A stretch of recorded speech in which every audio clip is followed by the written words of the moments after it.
Ce sont des particules fines en suspension qui polluent l'air toulousain. Des éléments transportés dans la nuit de samedi à dimanche par une masse d'air en provenance du nord-ouest de la région, conjuguée au trafic routier local, au chauffage urbain et aux industries. L'ORAMIP, l'Observatoire régional de l'air en Midi-Pyrénées, a mesuré des niveaux de concentration élevés, soit 50 microgrammes par mètre cube d'air. Vous avez un seuil d'information du public à 50 microgrammes par mètre cube où nous allons informer les personnes sensibles des problèmes rencontrés par la pollution atmosphérique. Et nous avons un seuil à 80 microgrammes, dit seuil d'alerte, où l'ensemble de la population peut être gênée et peut ressentir des problèmes de santé.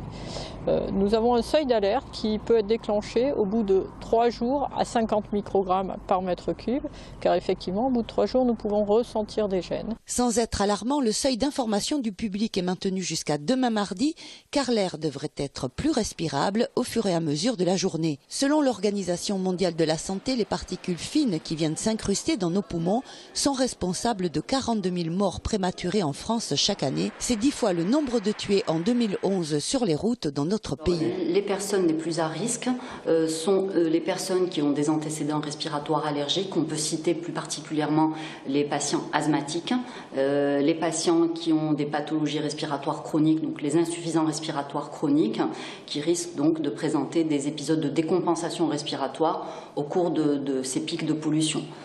Quand on sait que les particules fines sont des particules de tout petit diamètre, donc qui sont d'autant plus dangereuses qu'elles sont petites parce qu'elles parviennent plus facilement au niveau des voies aériennes, notamment au niveau des petites bronchioles et des alvéoles.